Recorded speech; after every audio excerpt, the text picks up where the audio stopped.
आप लोग ध्यान दीजिए, हम लोग यहाँ तक पढ़ चुके हैं। डिस्कशन बंद कर दीजिए अब एकदम। हाँ, डिस्कशन एकदम बंद, ध्यान हमारी तरफ। हम लोगों ने सीखा था एंजाइम क्या होता है। एंजाइम भोजन को और भी छोटा बनाने में काम करता है। कैसे करता है ये भी हम लोग सीख चुके थे, और कहाँ कहाँ पे कौन कौन सा एंजाइम पाया जाता है उसे अब सीखने वाले थे। एक प्रश्न था कि ये निम्नलिखित जो एंजाइम नजर आ रहे हैं, जैसे टाइलिन, एमाइलेज, लाइपेज, पेप्सिन, इसमें ट्रिक भी बताए थे कि जिसमें सिन लगा हो तो समझ लेना वो प्रोटीन का पाचन करेगा।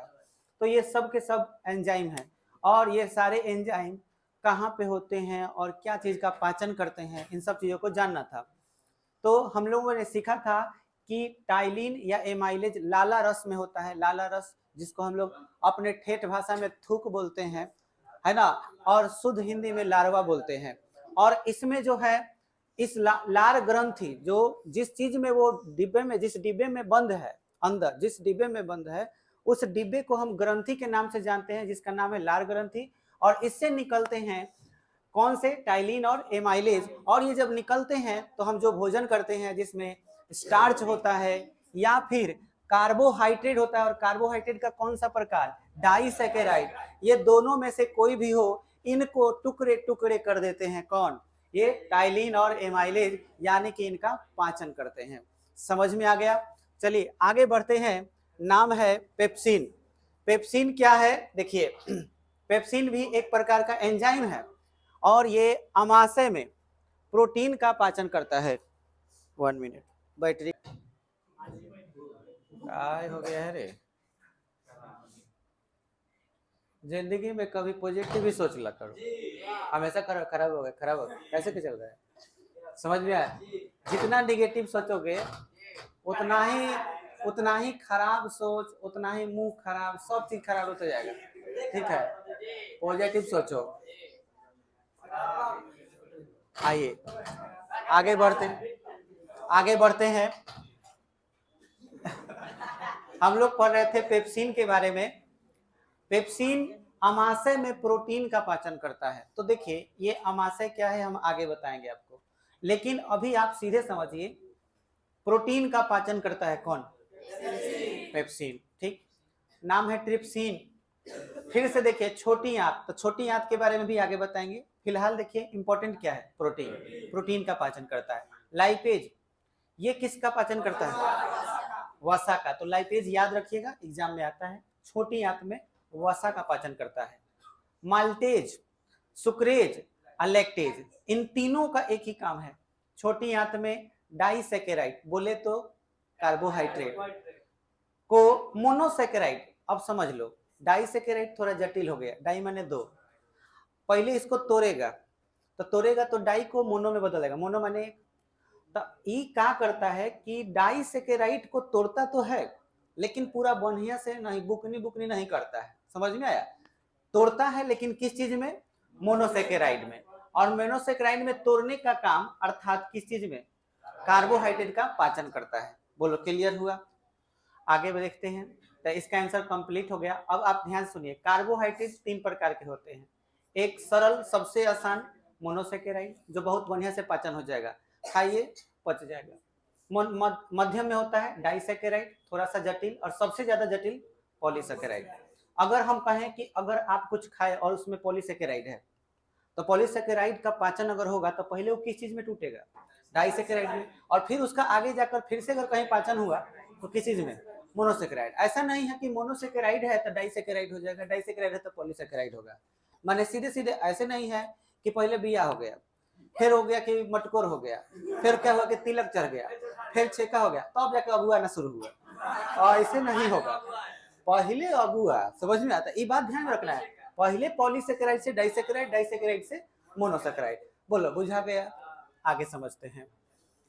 अब हम यहाँ पर सीखने जा रहे हैं कि ये जो प्रोसेस पाचन का होता है हमारे पूरे शरीर में, भोजन का पाचन जो होता है वो कैसे होता है, पूरा डाइजेस्टिव सिस्टम पूरा समझने वाले हैं।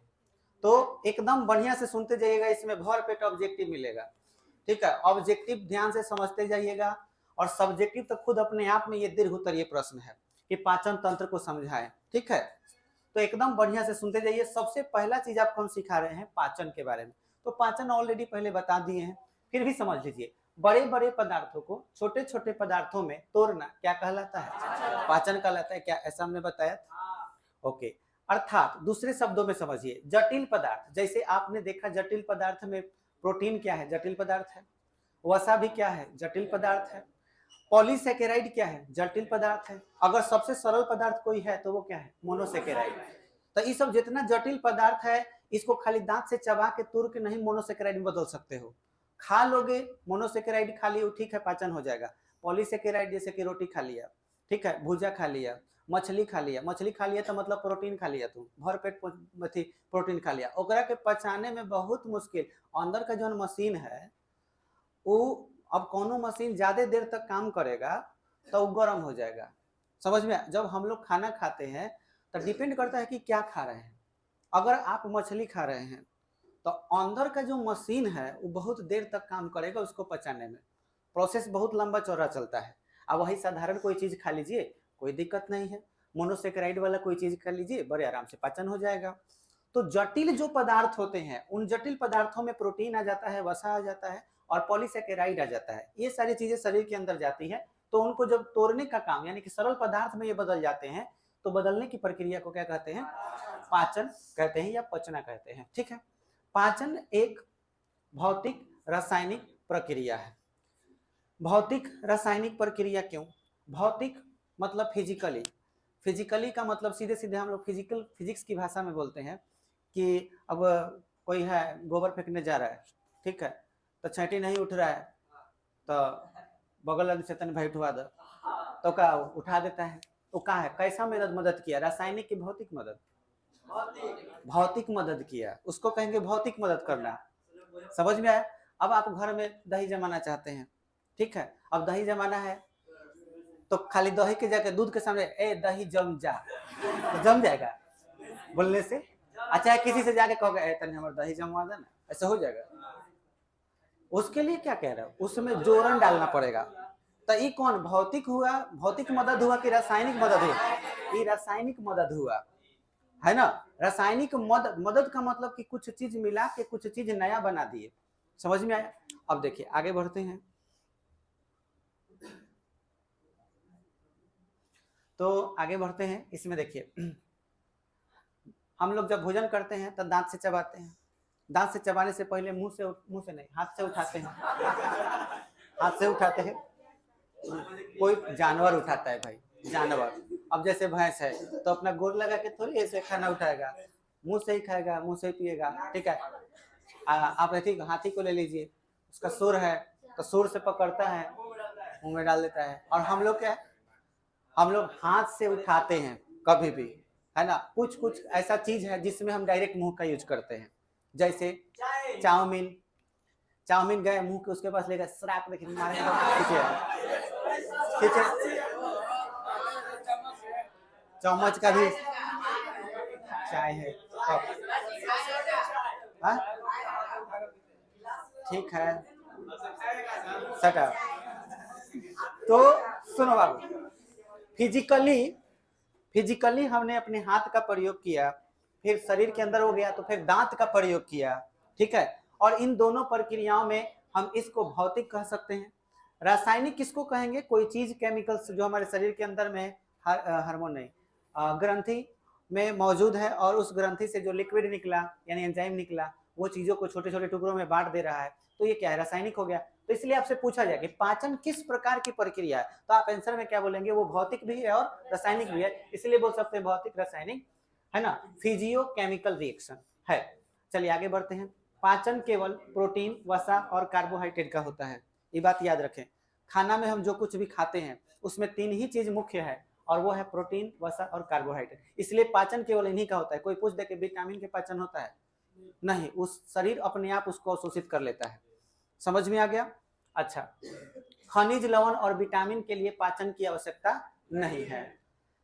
पाचन का मुख्य कार्य होता है कि भोजन से शरीर को ऊर्जा प्राप्त हो। भोजन जो हम खा रहे हैं उसमें जो भी ऊर्जाएं छिपी हुई हैं वो सारी ऊर्जा शरीर को मिले, पाचन का मुख्य उद्देश्य। तो आपसे हम पूछे कि पाचन किस लिए होता है, क्या जरूरी है पाचन का, तो पाचन का जरूरी कि जो भी हम लोग हम अपने अगल बगल जो भी चीज खाद्य पदार्थ देते हैं, जो खाने वाले चीजें हैं, ठीक है, तो उससे जो ऊर्जा होती है वो हमारे शरीर को मिले, इसीलिए पाचन अनिवार्य है। पाचन क्रिया जिस रास्ते में हो रहा होता है उसे क्या कहते हैं? आहार नाल। समझ में आया? तो ये बहुत बढ़िया से याद कर लीजिए, एग्जाम में यहाँ से आता है आहार नाल क्या है। तब पाचन जिस रास्ते में होता है, रास्ता ये समझ लो कि एगो हाईवे है भीतर, यहाँ से पूरा पेट में एकदम अंदर ही अलग अलग गारखा चौक, लंगड़ा चौक, सब अलग अलग चौक है इसमें, चंडाल चौक सब में बा। हाँ हो जाएगा, हो गया लग रहा है।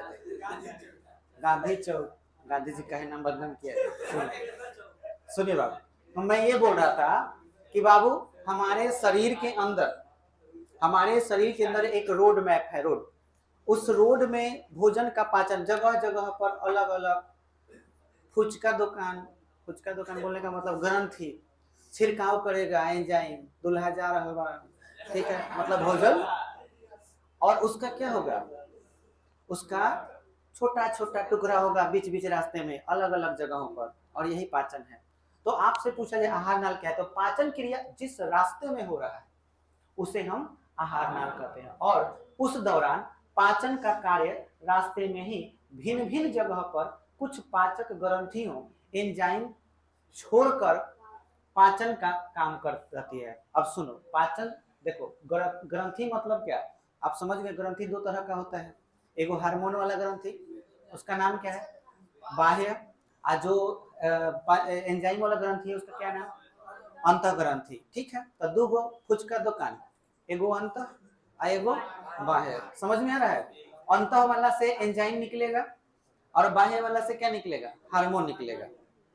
तो जो एंजाइम निकालेगा उसका नाम हम एक और रख दिए हैं, क्या थी, पाचक ग्रंथि। काहे कि ई क्या करेगा, जब निकलेगा तो जितना जगह है सबको टुकड़ा टुकड़ा में बांटेगा, ठीक है, तो इसलिए उसका नाम क्या है, पाचक ग्रंथि। पाचक ग्रंथि एंजाइम छोड़कर, मतलब एंजाइम निकालता है अपने में से, समझ में है, और पाचन का काम करती है। तो ये कहाँ पाया जाता है, तो आहार नाल में विभिन्न रास्तों में। बात समझ में आया? आइए आहार नाल की कुल लंबाई समझिए। अब आप पहले आहार नाल को दिखा ही देते हैं, देखो भाई।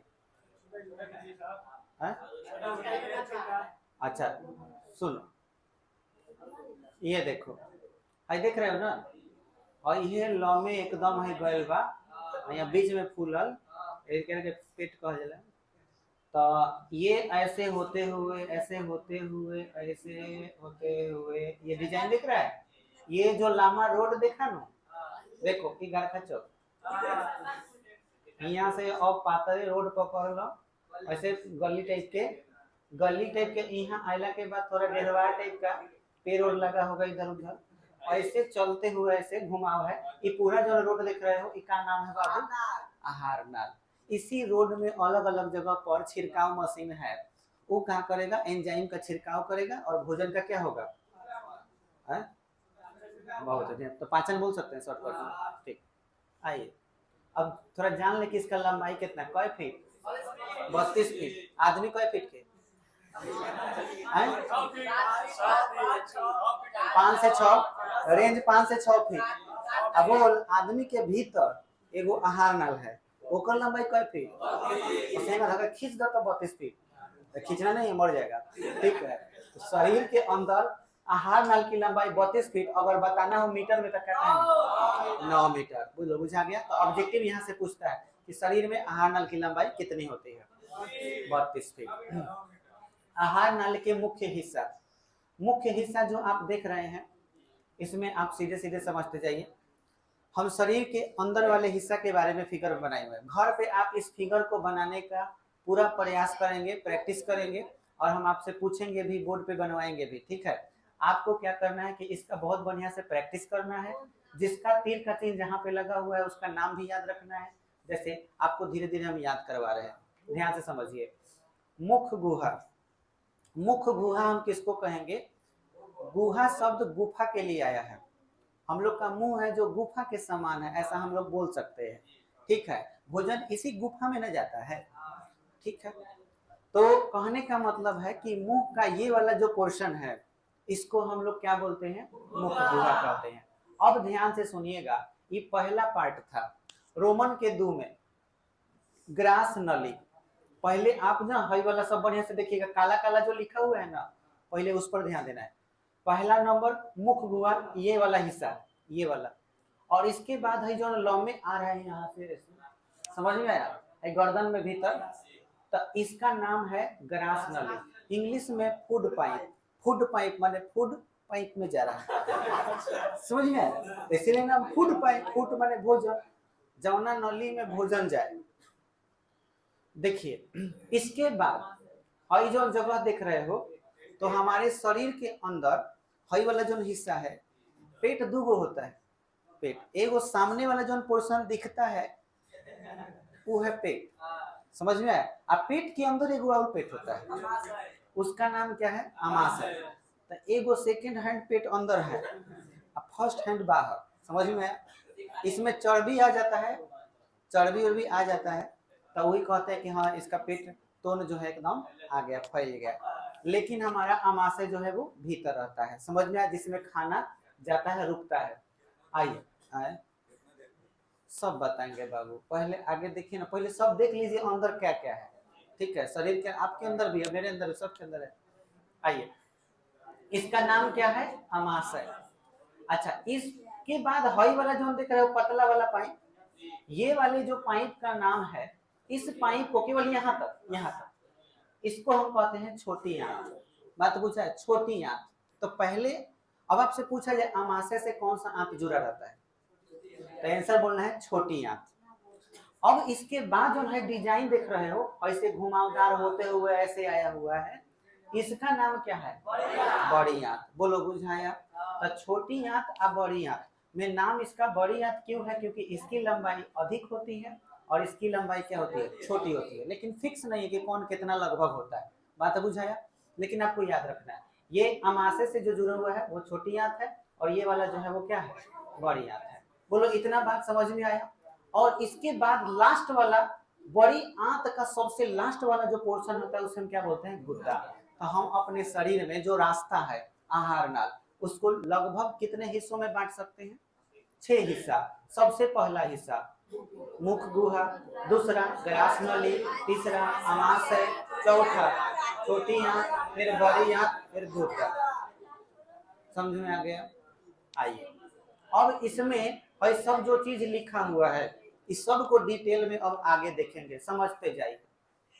यहां से पहले मुख गुहा समझते हैं।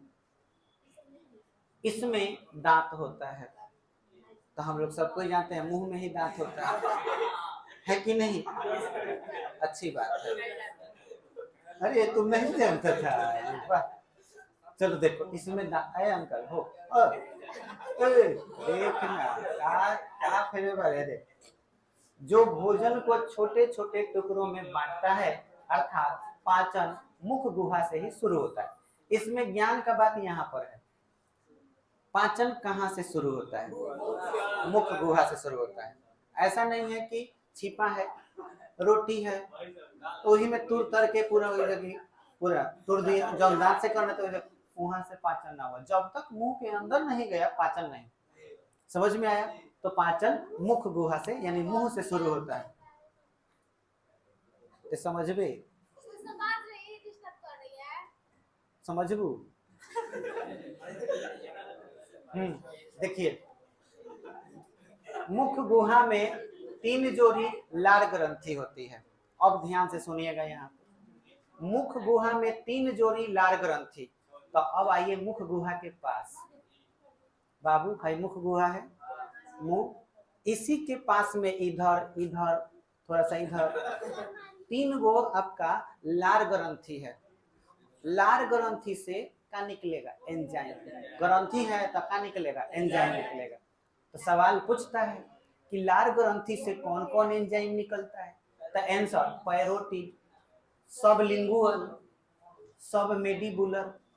तो याद करके परिवार ये सब नाम रख ले, डॉक्टर सब साइंटिस्ट सब नाम रख ले है, ठीक है। अब उससे हम पूछने गए नहीं है कि काहे नाम रख दिया, ठीक है, बस हम लोगों को याद रखना है।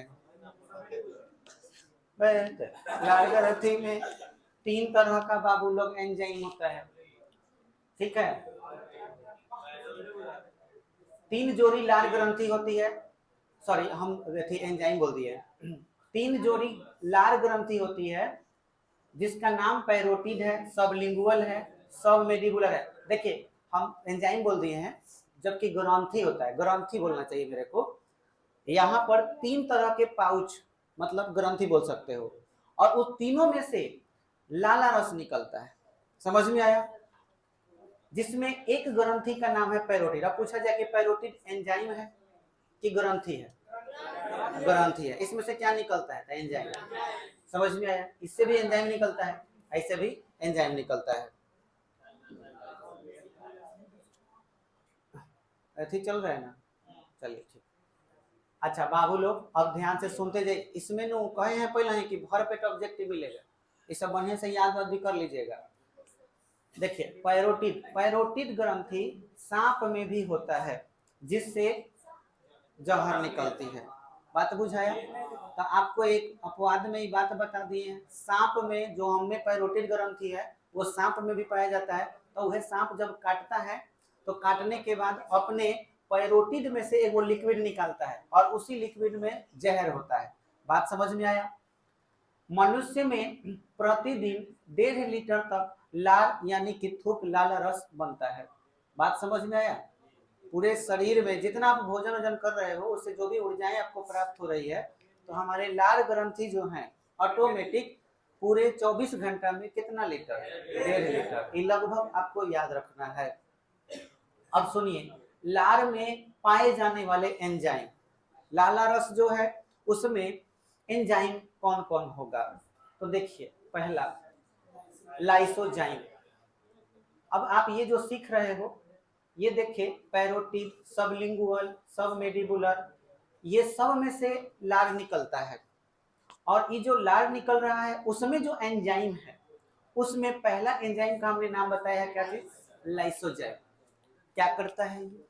लाइसोजाइम यह भोजन के जीवाणुओं को यानी बैक्टीरिया को मार देता है। ले भाई एक नया चीज सीखा।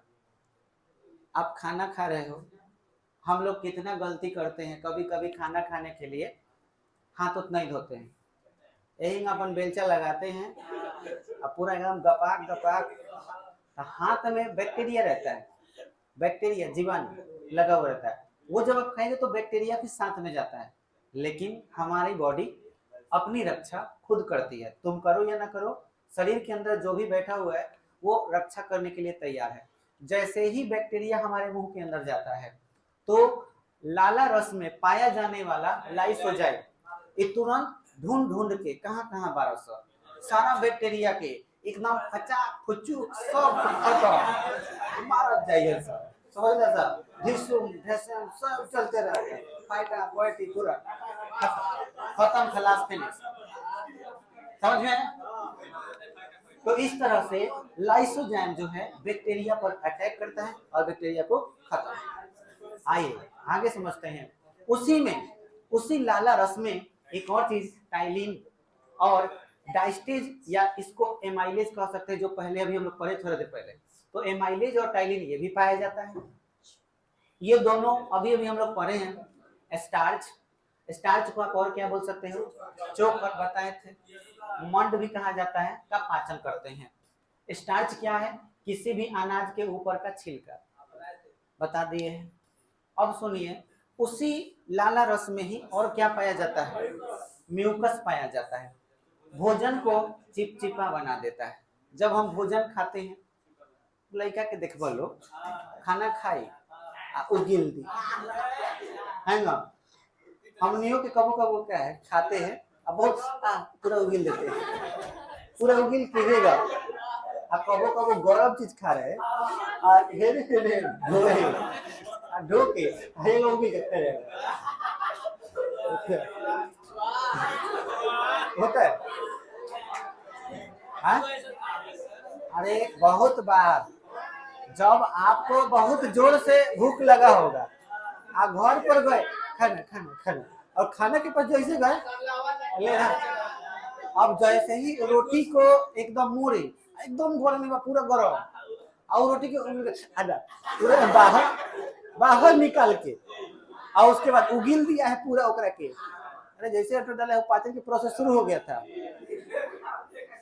फिर एकरा के कहा जाला अलहीदी। सुनो, हाँ बात समझो। अलहीदी देखो इधर, म्यूकस भोजन को चिपचिपा बना देता है। खतरनाक की टेक्नोलॉजी। देखो ईश्वर हमारे शरीर को बनाया, ये हम मानते हैं, हम ये मान के चलते हैं कि इस पूरे दुनिया को ईश्वर ने बनाया, लेकिन ईश्वर ने जो ये शरीर बनाया है, इस शरीर के अंदर गजब का बनावट है। देखिए भोजन को चिपचिपा बनाने के लिए वो अलग मटेरियल बना दिया है म्यूकस, कि ताकि अंदर जब जाए तो एकदम आराम से जाए, एकदम बुझाया खूब बढ़िया एकदम फिसल जाए, और ना तो एकदम ढलाई लेखा हो जाएगा, जब पूरा खुरखुरा तो गर्दन में खरोच आ जाएगा। खाना खा रहे हैं ढल तो हेने हो जाए, गड़बड़ा जाएगा, समझे? आई फोन आ रहा है, फोन कर दे रहा है, सब डिस्टर्ब कर रहा है, टाइम नहीं देख रहे हैं, कॉल कर दे रहे थे, यहाँ से काटना पड़ रहा है। आइए बाबू लोग आगे समझते हैं। मुख गुहा से भोजन ग्रास नली में जाता है। जब हम भोजन करते हैं तो भोजन करते समय भोजन को चबाते हैं, और चबाते समय ही उस समय लाला रस उसमें सना जाता है, और उसमें बैक्टीरिया वगैरह जितना भी पाचन का प्रक्रिया है, म्यूकस वगैरह सब मिल जाता है, और वो मुलायम चिपचिपा हो जाता है। और जब ये हो जाता है तो मुख गुहा से फिर कहाँ प्रवेश करता है? ग्रास नली। ये म्यूकस की मदद से होता है, चिपचिपा हो जाता है तो बिछलने लगता है, और वो बड़े आराम से। आप खाना को कब घोटते हैं? जब आपको लगता है कि यह खाना अब अंदर घोट जाना चाहिए। ऐसा कब आपको फील होता है? तो वो ब्रेन जो है कंट्रोल कर रहा होता है, जब पूरी तरह से खाना लाला रस में मिल गया होता है, ठीक है। लेकिन ग्रास नली में भोजन का पाचन नहीं होता है। अब यहाँ पे एक बहुत खूबसूरत सवाल, पाचन का मतलब अच्छी तरह याद रखना कि कहीं ना कहीं उस पर एंजाइम का छिड़काव हो रहा है, कहीं ना कहीं कोई ग्रंथि है जिसमें से एंजाइम निकला, भोजन में मिला, उसका पाचन किया, मतलब उसको तोड़ा। लेकिन आपको यहाँ पर अभी हमने सिखाया कि बाबू जो लार ग्रंथि है वो मुख गुहा में है, लेकिन हिया से लेके हिया तक के रोड में कहीं भी दूसरा ग्रंथि नहीं है कि ताकि एंजाइम का छिड़काव हो। ना इधर कोई ग्रंथि है, ना इधर कोई ग्रंथि है, गर्दन में कहीं एने कड़ी ग्रंथि नहीं है। तो पाचन केवल कहाँ पे होता है? मुख गुहा में। और यहाँ से भोजन डायरेक्ट चलता है ग्रास नली से होते हुए अमाशय में। बात बुझाया? अब अमाशय में ये भोजन जाएगा तो क्वेश्चन पूछ सकता है कि क्या ग्रास नली में पाचन होता है? तो जब कोई ग्रंथि ही नहीं तो पाचन नहीं होगा। कहाँ नहीं होगा? ग्रास नली में नहीं होगा। ये बात क्लियर हो गया? आइए अब इसके बाद समझिए, और ग्रास नली की लंबाई कितनी? 25 सेंटीमीटर ग्रास नली की लंबाई। समझ में आया? अच्छा अब आगे समझिए, जब भोजन ग्रास नली से अमाशय में जाता है तो उस भोजन को क्या कहते हैं? बोलस। ये भी पूछता है कि अब जब हम खाना वाना खा लिए, माने जो खा लिए और शरीर के अंदर यहाँ पे गया, और उसके बाद हमारा जो अमाशय है उसमें भोजन प्रवेश किया, तो जैसे ही भोजन अमाशय में प्रवेश कर जाता है तो उस समय अब वो भोजन नहीं रहा। जैसे यूं समझ लो कि तुमको गाय भैंस को अगर भोजन खिलाना है तो खेत में गया, मसूरिया काटा, ढाठा काटा, जो भी है काट उठ के घरे आया, उसको फिर कुट्टी काला मशीन में छोट छोट टुकड़ा बनाया, उसके बाद उसको नाद में डाला, नाद में डालने के बाद जब वो मिलाया तब उसको क्या कहोगे? उसको गवत। नाम बदल गया कि नहीं? लेकिन चीज बात तो वह है जो पहले था। वैसे ही हम भोजन जब करते हैं तो पहले तो उसका नाम भोजन है, लेकिन जब उसमें म्यूकस, लाला रस, ये सारी पैरोटिड ये सब जो मिल जाते हैं और वो जब शरीर के अंदर जाता है तो गवत की जगह पर क्या बोलते हैं? बोलस। समझ में आया?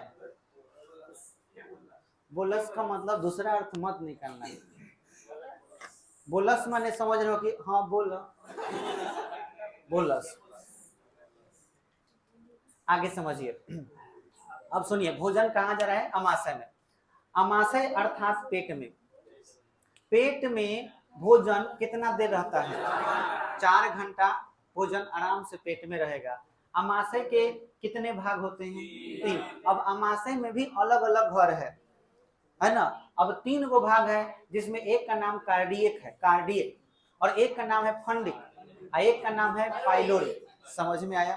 तो ये देखो हम अमाशय का स्पेशल फिगर वहां से काट के बनाए हैं, ठीक है। ये अमाशय है, आई है, देखो सर, आई बानू, यहाँ से इतना दूर अमाशय है, इतना दूर काट लिए और काट के स्पेशल इसका डिजाइन यहाँ पे आपको दिखाए हुए हैं कि देखिए ये अमाशय है। इसका 3 गो हिस्सा, एक वो हिस्सा हो गया, एक ये वाला हिस्सा और एक ये वाला हिस्सा। ये 3 हिस्सा में पहला हिस्सा का नाम कार्डियक है, इतना दूर के घर के कहल जाला कार्डियक। एक बाद के घर अंडिक कहा जाता है और एक बाद पाइलोरी। समझ में आ गया?